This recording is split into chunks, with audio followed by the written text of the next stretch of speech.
The Miami Dolphins, as expected, made multiple roster moves today, including getting rid of a former draft pick. In that specific incident, we are going to talk about why that player was cut based on what I've heard. Plus, we are going to talk about Quinn Ewers finally signing his rookie deal. And I say finally, yet he's the first Dolphin draft pick, I believe, to sign his deal so far. So we will discuss that, as well as multiple other things, including, could we learn the details of the Miami Dolphins game in Madrid next week before we even get the full schedule? We got a lot to talk about. Smash that like button.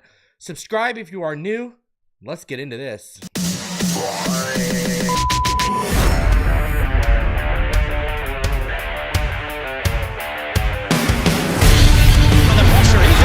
Loses the football. Touchdown! Got it! You have got to be kidding me. Jaylen Waddle has a Dolphin touchdown. And he will score! Field on the near side, man open. Touchdown!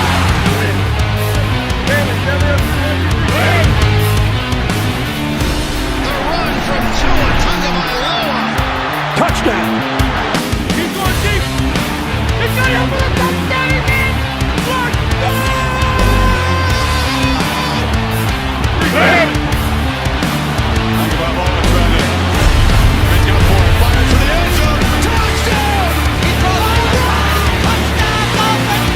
Beautiful day to be a Dolphin fan. Let's go!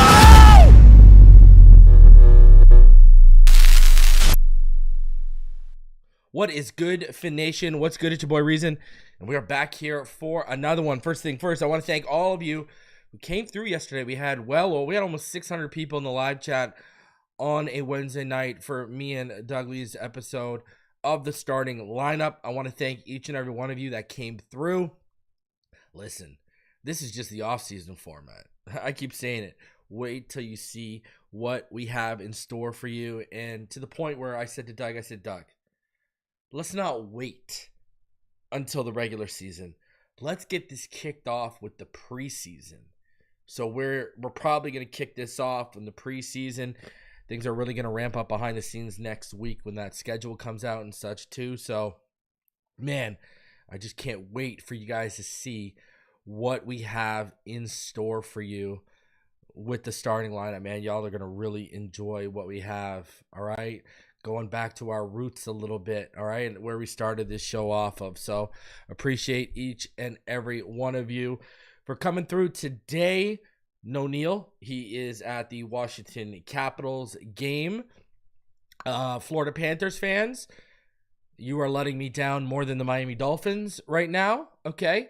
Down 2-0 to the Toronto Maple Leafs. If you've followed me for a long time, you know I'm a big-time Dolphins fan, and I'm just as big of a Pittsburgh Penguins fan. Listen, the teams that I hate the most in professional sports are the Buffalo Bills, the Toronto Maple Leafs, the Philadelphia Flyers, and the New England Patriots. And listen to me right now, okay? Listen to me closely. Yeah, I hate the Jets too, but those are the top four. And recency bias plays in with the Patriots because we had to go through a 20-year dynasty. Okay, my God, please come back and win this series, Panthers. My Lord, Kachuk, find another level to your game. Bobrovsky, learn how to stop. You know, the guy couldn't stop a beach ball right now. All right, please, God Almighty. All right, I remember I used to joke around when the Florida Panthers couldn't get past, you know, that second round, they couldn't get past that hump, and I used to call them, you know, I used to joke about them, about how they're similar to the Leafs in that sense. But they got over that hump. Please don't let the Leafs get over that hump, okay? They haven't won a Stanley Cup since 1967. Do you know how many popes have been in place since the Leafs last won a Stanley Cup? There were only 16 for all you newbie that claim to be long-term, die-hard Panthers fans, but we all know what the deal is. There was only 6 teams around when they last won a Stanley Cup in 1967, okay? We're talking about it's been longer for them winning a Stanley Cup, and there were less teams in their professional league than the Miami Dolphins' last Super Bowl win, and there were more teams in the NFL than there were. So, please, God. Please, Lord Almighty. The Toronto Maple Leafs are notorious chokers. If anyone is going to blow a 2-0 lead in the NHL playoffs, it's the Toronto Maple Leafs. Go Panthers. My God. You know? And then I just sit there as a Penguins fan. I still remember 11 years old. I still remember sitting through that rat season. Because remember, who did the Panthers beat in the Eastern Conference Finals? A damn good Pittsburgh Penguins team that probably should have won that series. You know, but John Van Beesbrook stood on his freaking head. You know, the year of the rat. Man. So, you know, and to be honest with you, since the Panthers came into its inception, go look at the Penguins' record in Florida. It's never been that great. So please, man, if you could beat the Lightning the way you beat the Lightning, you should be able to handle the Toronto Maple Leafs. My Lord. Okay, that's my rant on hockey and the Panthers. I do want to give a shout out. Okay, you knew I was high on him. I wasn't high on Matthew Golden in the NFL draft like a lot of people were. Shout out to my brother, also Penguins fan, Buddy Packers fan, as some of you who have been following me for a long time know. Big time Packers fan. I'm the one who walked him off the ledge when they drafted Aaron Rodgers and Favre was there. I'm the one who walked him off the ledge when they drafted my guy Jordan Love. You know, I've always been there for him. Talked to him after they drafted Matthew Golden. I said, hey, bro, I'm not a big fan, but I love the Savion pick because I believe they added Savion Williams too. Anyways, listen. All right. Shout out to Jayden Higgins. He was my wide receiver 3. All right. I had Ted McMillan, number 1. Ted McMillan goes top 10. I told y'all people were overthinking this Ted McMillan stuff so for so long. I said, this is crazy. How's this even a discussion? And where does he go? Number 1. Emeka, I said, he's number 2. He's better than Matthew Golden. Let's not, why are we having a discussion here? Where is Emeka, what number of receivers Emeka off the board? The second receiver off the board. Bam. Jayden Higgins. I want you to listen to what I'm about to tell you. I don't know if you've seen this. Guys, mark this day down. Thursday, May 8th, 2025. Another big change is now happening. And this is why I'm talking about this right now. We are about to see another big change take place, and I think this is the first step. All right? If you didn't hear, Jayden Higgins, my friends, this man went out, all right, went out and got a fully guaranteed contract. Now you're going to say, okay, Reason, what the hell does that matter? And, guys, he's a second-round pick.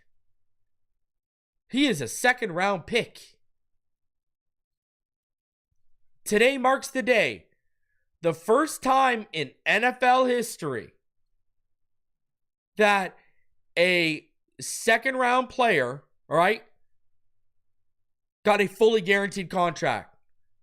The Texans and Jayden Higgins agreed to a fully guaranteed 4-year, $11.7 million contract.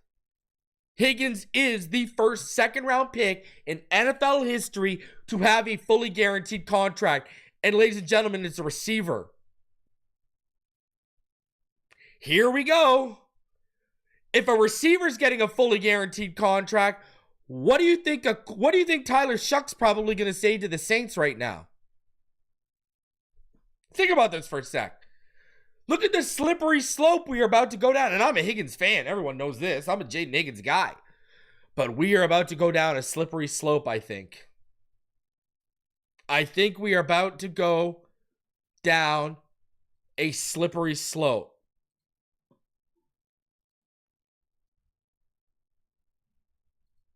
And here we go.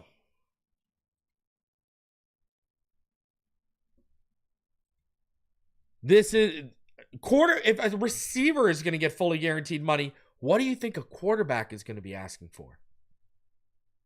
Like, what do you think a quarterback is going to be asking for? This is going to get crazy now. And this is a second round pick also. There's going to be guys in the back end of the first that are going to start asking for fully guaranteed money now.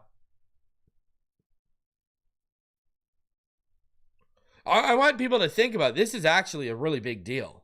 Like, this is now, because the cap ramifications, right? Yes, the cap's going up every year for probably at least the next 3 years. But now here we go. This is a big deal, man. Like, this is a really big deal. So, you know, and these contracts are just going to get bigger too as the cap goes up. And then when they renegotiated the CBA or whatever the case may be it's going to be very interesting to watch how that turns. Because think about this. Veterans were already mad that top 10 picks were getting this kind of money and top 5 picks were getting this kind of money. Now veterans are going to be sitting here looking at second round picks coming out and getting fully guaranteed deals.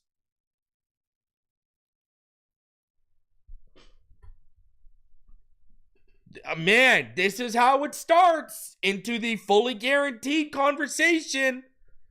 And a lot more contracts in the NFL becoming fully guaranteed. I'm telling you right now, this is a big deal. And people are going to look at this as just a little ripple in the water.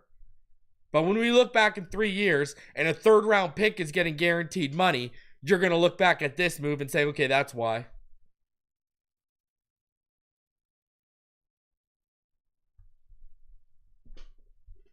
So, man, and now look at what this is doing for guys who are coming out with injury concerns. Will Johnson went in the second.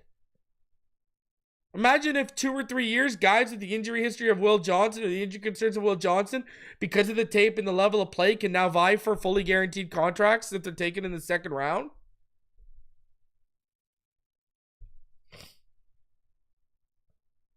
Like, again, this is a receiver, ladies and gentlemen. This is not a quarterback. I think if this is a quarterback, a lot easier to take on the chin. This is now opening up a whole can of worms.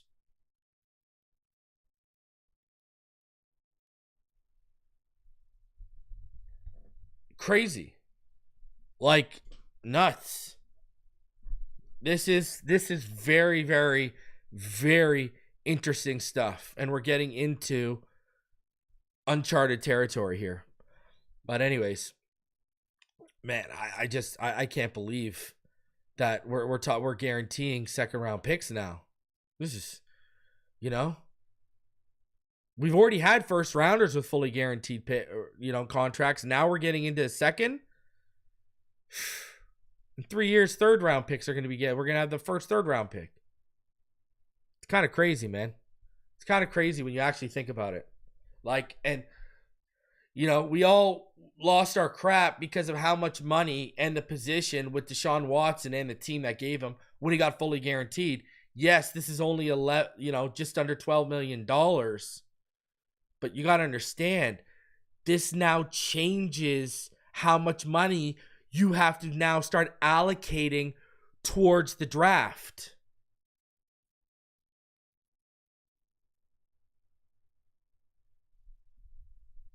And now you are getting fully guaranteed, full-on hits. Harder to move money around when everything is guaranteed. You still can, but it's harder.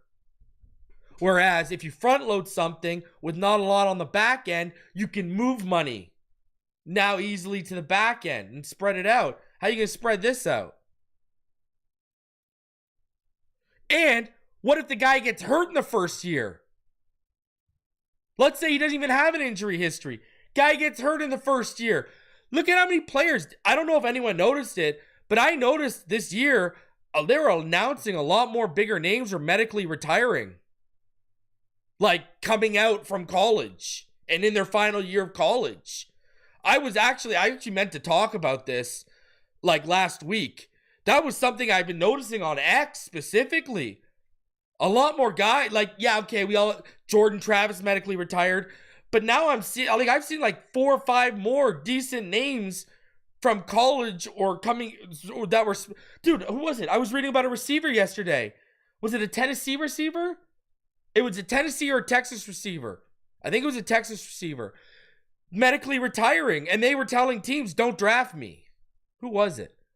Let me tell you who it was. I'm pretty sure yesterday. I saw it yesterday. I'm pretty sure. Yeah, Brew McCoy. Texas, USC, and Tennessee. He would, like, teams wanted to draft him, and he was telling him and his agent were telling him during the draft, yeah, I'm medically retiring. And then I've seen a couple other ones.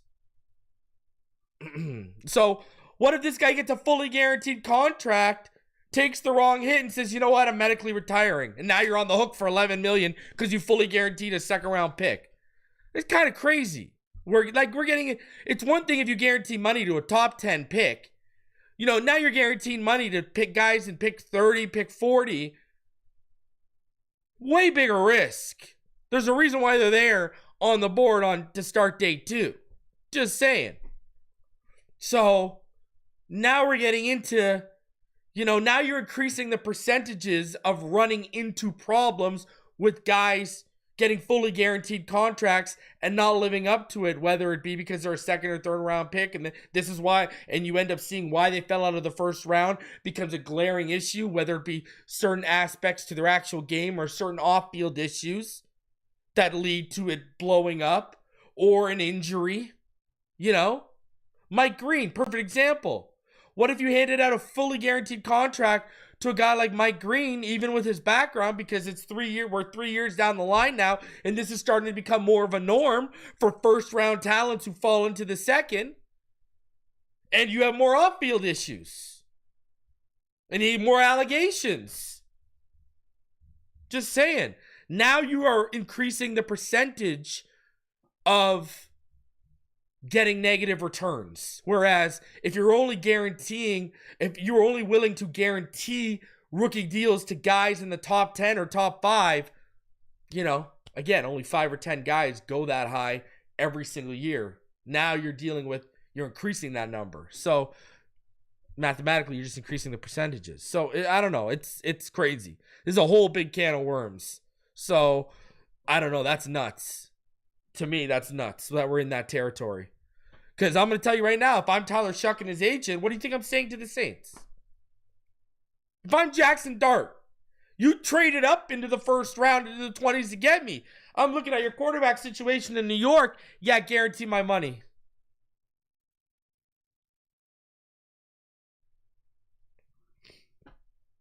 So, I'm telling you, in 10 years, I would not be shocked in 10 or 15 years, we are dealing with like fully guaranteed deals. I wouldn't be shocked. I would not be shocked. And I'm talking about like in free agency. I wouldn't be shocked. Again, go find how many veterans that have been in the league for 10 years can get 11 million guaranteed over 4 million. Calais Campbell can't even get 11 million guaranteed over 4 years right now. Veterans are going to look at that like, yo, are you serious? I'm just saying. This is we are now entering, we're entering it, man. We're entering it. We are entering new territory. And just remember this day in Jayden Higgins' contract, because this is the snowball gaining traction and rolling down the hill. Anyways, all that said, I did want to talk about that. The Miami Dolphins today, they released multiple players. So let's talk about it. Roster moves. The Miami Dolphins waived Ryan Cooper Jr., Neil Farrell, and Chasen Hines. They also released Blake Ferguson. That is... Now, Ryan Cooper, Neil Farrell were two names we mentioned yesterday, me and Doug, on the show. Blake Ferguson, this has been an interesting case, this whole Blake Ferguson thing. All right, now, I'm going to talk about Blake Ferguson a little bit more in depth here in just a sec. I got to say this. I shook my head yesterday over this. Why is Jake Bailey still on this roster?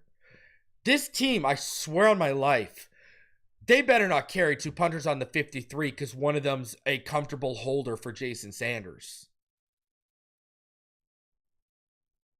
I swear on my life. If that is even a thought process, fire them all. Ugh. Please. Yeah, has Jason Sanders redeemed himself a little bit over the last couple of years? Sure. But if we're at a point where you got to keep an extra roster spot open for a freaking holder, oh my God. And what do we need to see? Like, here's the thing. Like, are they going to carry 2 punters? 99.9%. They're probably not. I'm just being a little facetious here. But what do we need to see? Like, what do we need to see from Ryan Stonehouse? Okay? I could pick anyone out of one of you out of the 400 of you watching in the chat right now. I could pick out any one of you. I could send you to a field with a football and say, go kick the ball. Bro, if that ball goes 10 yards, I'm cutting Jake Bailey. Because at least I can rely on you to get the ball 10 yards on the field. This guy, I don't know what I'm getting every time he steps back there.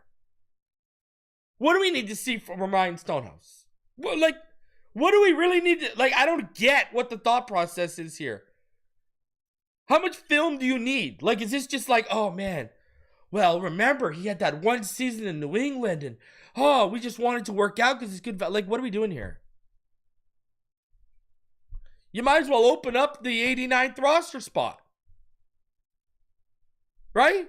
You might as well open up the 89th and 90th roster spot by cutting Jake Bailey. Why? Maybe someone comes to the waiver wire. I don't know. What are we doing?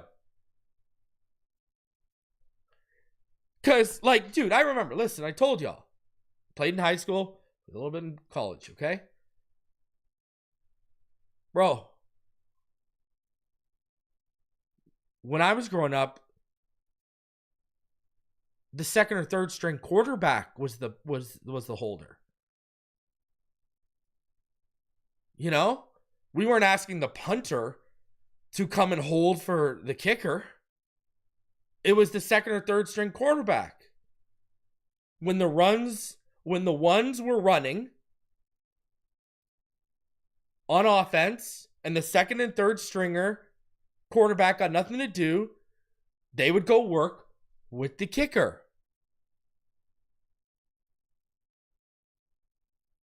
Shout out to my high school kicker. He was really good. He was really, really good. He was a soccer player. He was actually ranked in the top 100 players in our region. That's how good he was. He got a full scholarship, but he ended up just taking the educational aspect of the scholarship and didn't kick. He was a former soccer. He was a soccer player. Drove an Austin Mini, a beat up brown old Austin Mini and stuff. He was a good dude. But the point was, when I was coming up, I ran a wishbone offense too. So we're talking late 90s, early 2000s here. But it was the second string or the third string quarterback was the holder. And that was how it was through high school, college, and rep ball. And for me, it wasn't any different. I don't know where this changed, where now the punter has to be the holder, but here we are. So what, is that what we got to see if Stonehouse can be a comfortable holder? Is that where we're at right now? That's crazy. So, now, I want to talk about Blake Ferguson for a sec. But before we do, I want to show this, a little bit more info on this, because this is going to lead me into what I want to say about Blake Ferguson. So, Dolphins released a long snapper who was ill during 2024 season. The Miami Dolphins have parted way with the long snapper of the past 5 seasons, Blake Ferguson. Ferguson was released Thursday morning as one of 4 moves the Dolphins made to clear roster spots. Ferguson was largely unavailable for the team in 2024, placed on the non-football illness list last October after the team's first 5 games. He never returned last season, missing 12 games in total. What had Ferguson ill was never revealed by the team. It's unclear if his undisclosed illness is still affecting him this spring. Dolphins also changed special teams coordinators this offseason, firing Danny Crossman to hire Greg Ackerman. Ferguson struggled in his last game playing for the Dolphins win at the New England Patriots, rolling a snap back to the holder on a failed field goal attempt before halftime. Just not my best work, he said in the visitor locker room in Foxborough after the game. Sargi tried to be perfect. Unfortunately, that's not always going to be the case. Just a bad snap. Dolphins pieced together the 12 games that Ferguson missed in 2024 with 4 different free agent long snappers for 3 games apiece. Matt Overton, Tucker Addington, Zach Triner, and Jake McQuaid. None of them remain rostered this offseason, but the Dolphins are signing undrafted free agent long snapper Neelan Hibbert of Alabama, who now has a clear path to the job on the active roster. Ferguson is a long snapper drafted by the Dolphins, is the one long snapper drafted by the Dolphins in franchise history, selected in the 6th round of the 2020 NFL draft. The Dolphins on Thursday also waived Farrell and everyone else. Okay, now, first things first, I remember that draft very, very vividly. Okay, I was absolutely so pissed off when they drafted Blake Ferguson. First and foremost, I remember that draft. All right. And yeah, I wanted nothing to. I'm like, why are you taking a long snapper? And I'm gonna try and remember his name here for a second. I'm looking it up, but I wanted that slot receiver that ended up going to the Baltimore Ravens. The Ravens drafted a slot receiver that I was like, yo, I want him. I'm trying to remember his name. Okay, yeah, 185 was Blake Ferguson. We took him at 185. I was like, why are you guys taking him in the top 200? That's crazy. And then think about this. Tyler Bass went a couple later, and look at how good he's ended up being. But there was a receiver I wanted. Who was it? Oh, yeah, Baltimore Ravens. I wanted James Prochet, and he went at 201. Yeah, I wanted James Prochet. And he went. I would have still rolled the dice on James Prochet because we needed him. But anyways, I was not a fan of that pick. Still not a huge fan of that pick. Now listen, this illness thing. The key part of that is what happened in New England. That bad snap. All right? That bad snap is the key thing. This is from what I understand and what I've heard about the situation. He wasn't ill. Now, he might have been ill, but I heard that wasn't the issue. I heard the issue was he legitimately got a case of the yips and he never shook them. That's what I heard, was that Blake Ferguson had a legit case of the yips, and that's why he never came back last season. Now, some of you are probably watching and being like, oh, reason, the yips. What are the yips? Okay, well, if you don't know what the yips are, it's basically when a player, whether they got a specific job, usually it's a snapper, right? When just mentally they're not on point, and a easy, repetitive task for them now becomes overly complicated and they can't execute it to the level that they normally execute it as. That's basically what the yips are. And that's what I heard he got. I heard he got the yips. Now, I can't speak on an illness. I heard the yips was the issue, and it wasn't necessarily an illness. I don't know what he's got going off the field. I don't know anything about that. All I know is the on-field stuff that I heard about was at practice, et cetera, et cetera. It was evident he got a case of the yips, and he never shook it.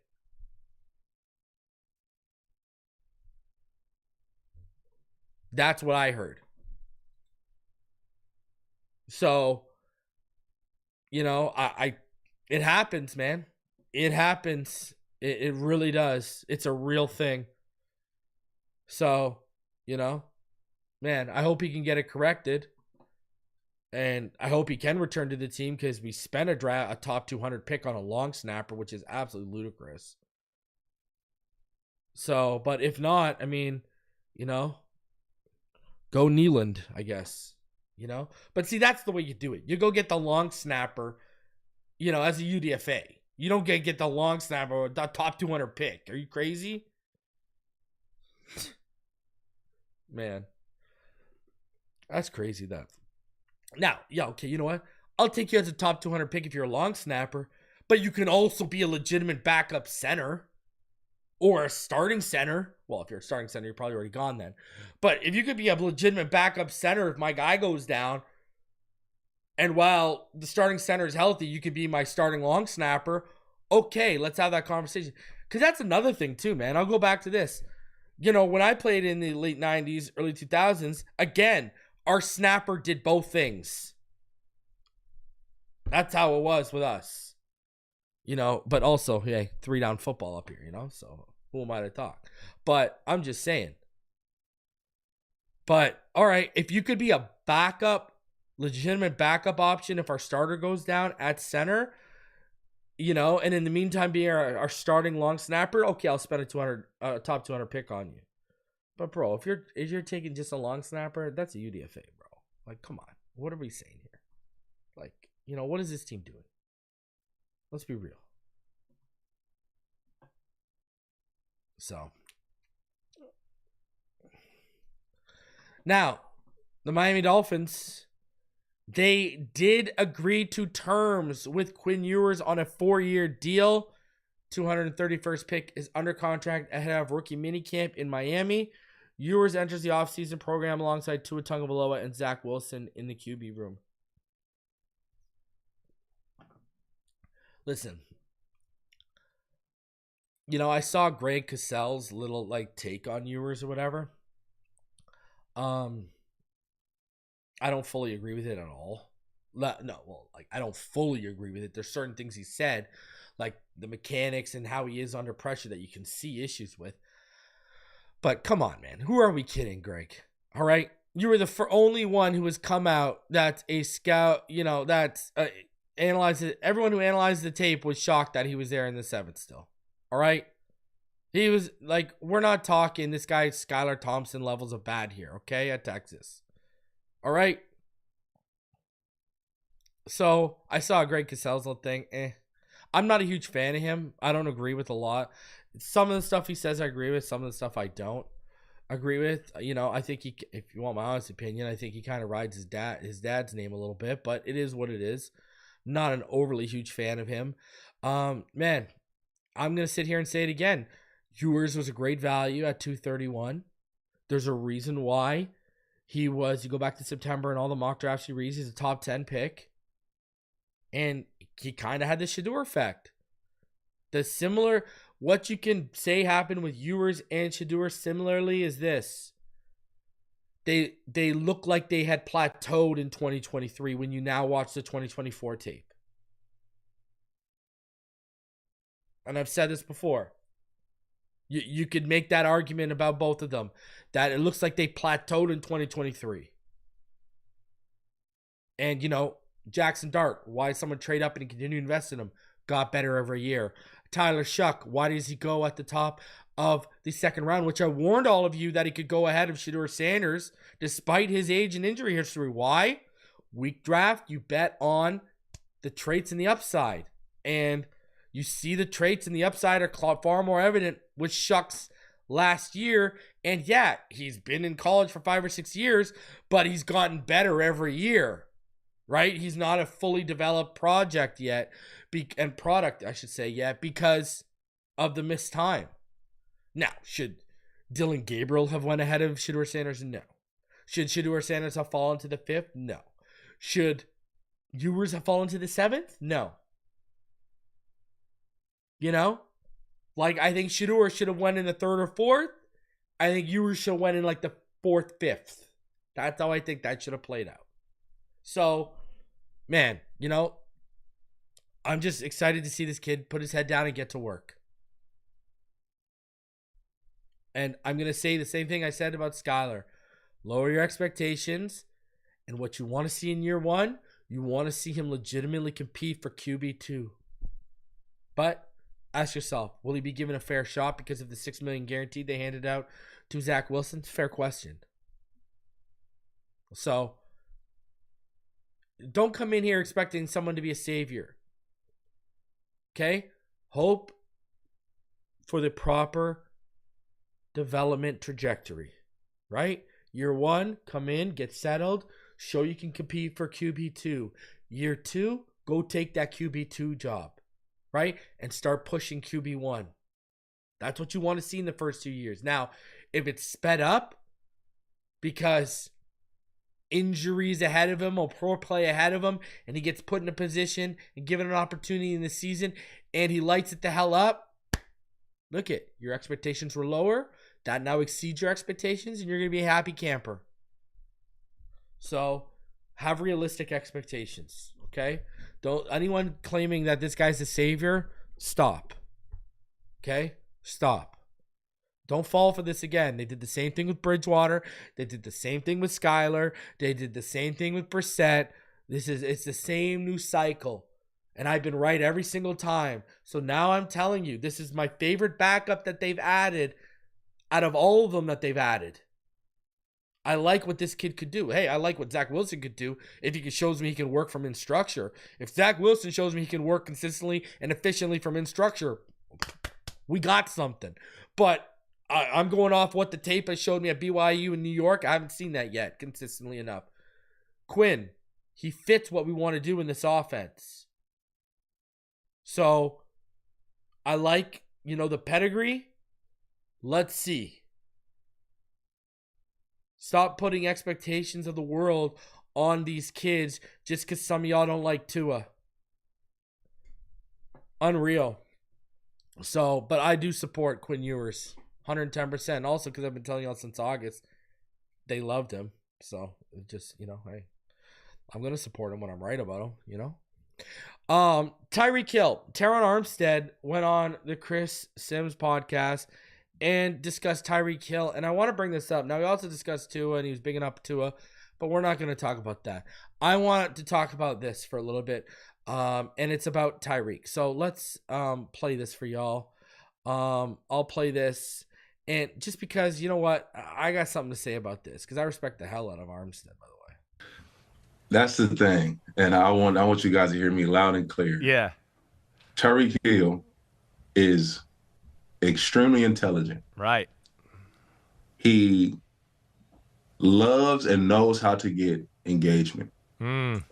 And he loves to try. He could have, I promise to you guys. Yeah. Him and Tua might have been sitting next to each other. Right. While he's saying his top 5 quarterbacks. Yeah. Quarterbacks. Right. Like Reek maybe never even seen Baker Mayfield play. He's a smart guy. Knew that'll do that. Right. Okay.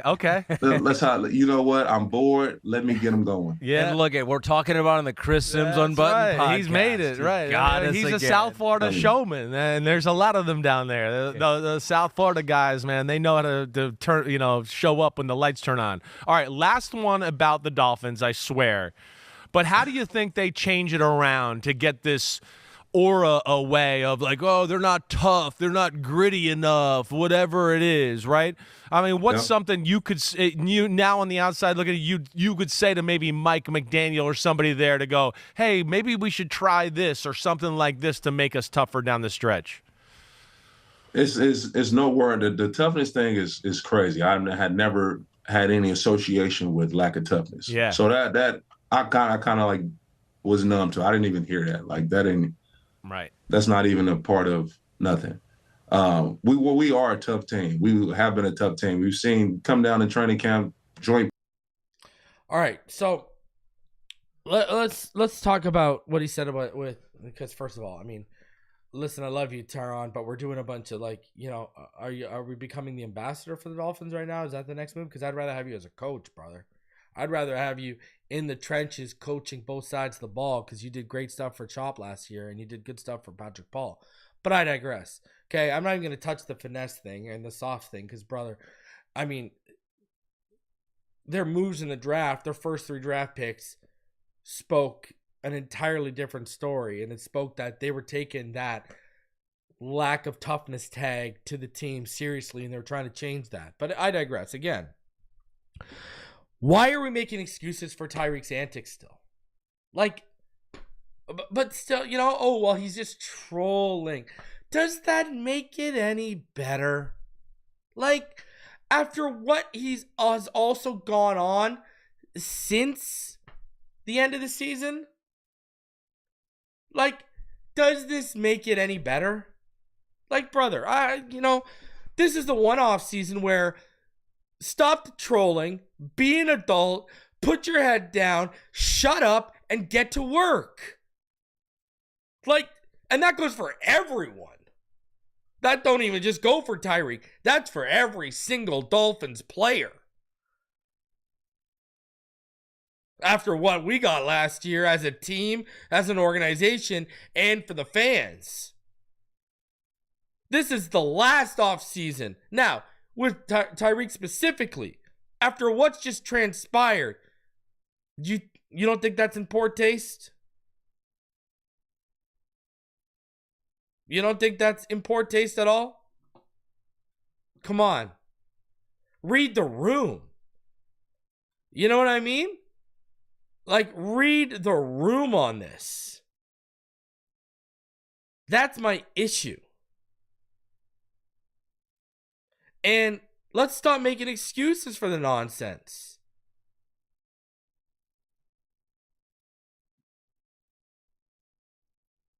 It's just, I don't know. I just can't get this making excuses for this, man.